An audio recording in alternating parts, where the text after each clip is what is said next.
I call on Congress to prioritize the passage of a law for the unified system of separation, retirement, and pension, and of the military and uniformed personnel without, however, diminishing the benefits that our uniformed personnel are entitled to under existing laws. There is a need to adjust the pension system, which will be applicable only to the newly hired uniformed personnel, so as not to cause a ballooning effect against the budget of the military in the years to come, and yet maintain the pension benefits those already in service under the present law. This issue needs a solution now.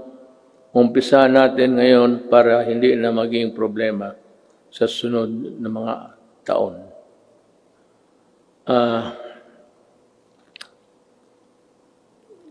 I want to, one of the, this is not politicking, I am not running, I cannot run anymore.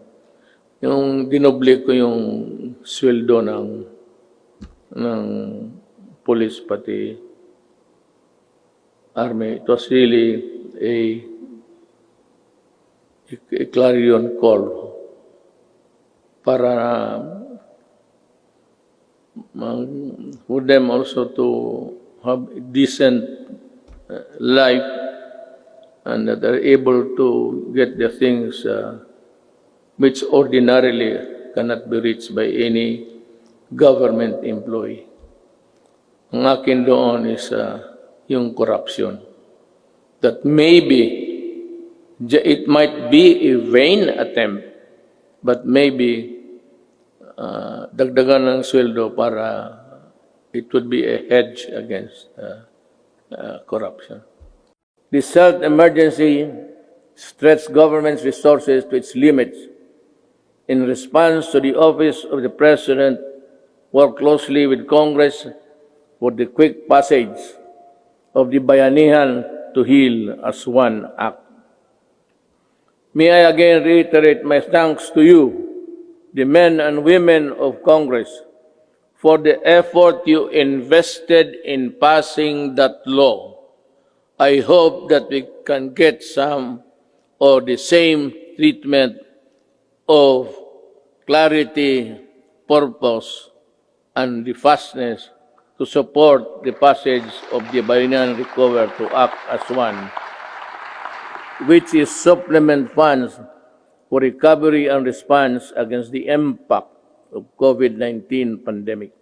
Must utilize the coconut levy for the welfare of our coconut farmers and the development of our coconut industry. I urge everybody, both of the executive department pati ito, that ito yung pera na nakuha doon sa sequester, and itong perang malaking ito, gagamitin ito for the welfare of the farmers. The problem is, we can no longer trace who are the farmers of yesterday. Marcos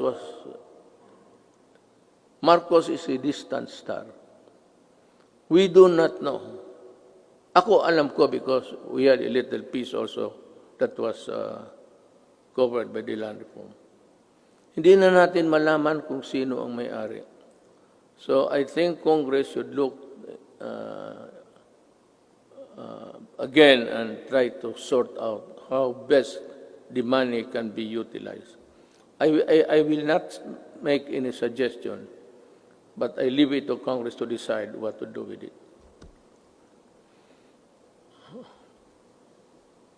I once again urge both houses of Congress to pass a version of the bill establishing the Coconut Farmers Trust Fund. Tulungan natin ang ating mga magsasaka pagka hindi mawawala yung pera. Bilyon yan. Diyos ko po.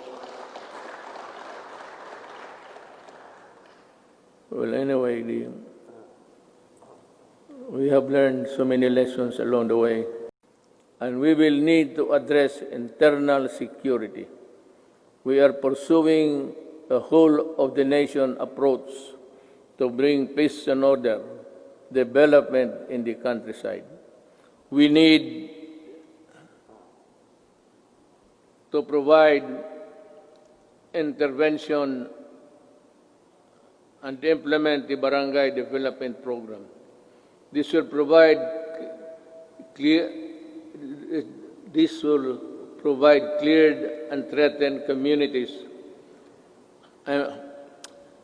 This refers to a program where the armed forces would play a vital role in the one nation approach.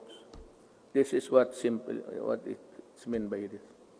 And that every agency of the government, including the armed forces of the Philippines, should participate.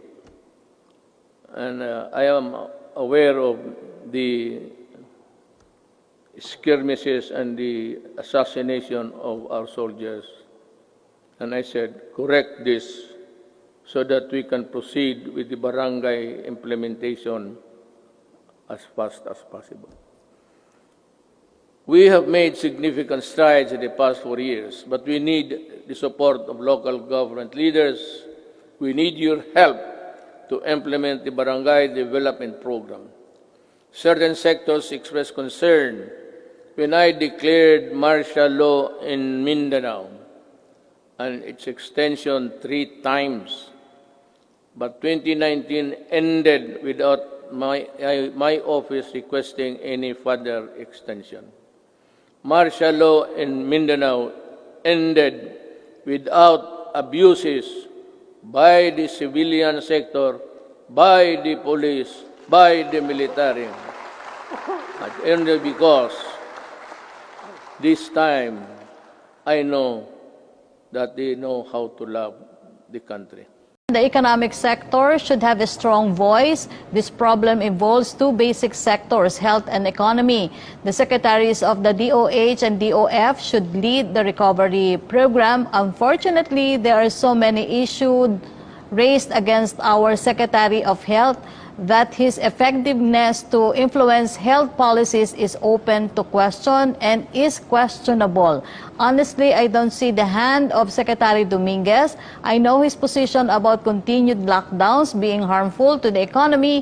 Unfortunately, I don't hear his voice very often insofar as the IATF decision are concerned. Question from Vance Fernandez. Unang-una po, talagang hindi po kami sumasang-ayon sa sinasabi ni Senator Drilon.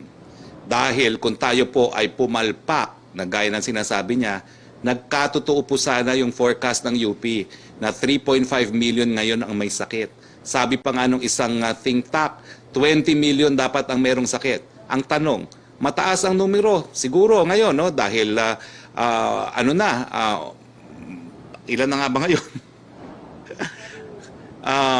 Pero hindi po tayo umabot ng 3.5 million na finorcast ng UP. So hindi ba ho yan ay pruweba na meron tayong mahakbang na ginawa na tama naman po? Pangalawa, tapatan na po tayo. Ihiwalay po natin ang IATF sa DOH. Kung kayo ayaw nyo ang DOH, ang DOH isa lang po yan sa ahensya na kabahagi ng IATF. Ang IATF po employs the whole of government approach. Hindi po yan mga politiko. Karamihan po dyan ay mga civil servants, yung mga USEC level, mga career. Alam naman po nilang ginagawa. Dahilan, kaya nga po hindi tayo pumalo sa 3.5 million na merong sakit. 82,040, 50,000 plus ang active. Mataas, of course. Pero hindi po 3.5 million. Linawin na po natin yan. Kung hindi po gumalaw ng tama ang Pangulo at ang IATF, 3.5 million po ngayon ang may sakit. Pangalawa, o hindi naman po dapat ikabahala ng tuluyan itong numerong ito. Bakit? Dahil kakaunti lang po ang nagkakasakit ng severe o ng acute. Wala pa po talagang 10% ang nagkakasakit ng mild at acute. At bagamat 80,000 po ang ating total nga na kaso, 80,000 more or less, ang death rate wala pa pong 2,000. So 2% lang po, mahigit kumulang, ang ating case mortality rate. Ano ba naman ang gusto nyo pa? Alam ko po, opposition kayo. Pero sa panahon ng pandemya, hindi po natin kinakailangan na pinupolitika. Now, nagpapasalamat po kami kay Senator Drilon kasi bumoto naman siya sa We Heal as One Act, no? Wala naman po nag-object dyan. Pero siguro po, kung meron siyang naiisip na iba pang pamamaraan, yan naman po ang trabaho talaga ng mga mambabatas, pagbigay ng polisiya. Tignan po natin anong suhestyon ninyo sa pamamagitan ng panukalang batas. Pero kung meron naman po magandang ideya, bukas po kami. Wala po kami hindi pinakikinggan. Lahat po pinakikinggan, pati yung mga kritiko. At kinukonsidera po sa decision-making process.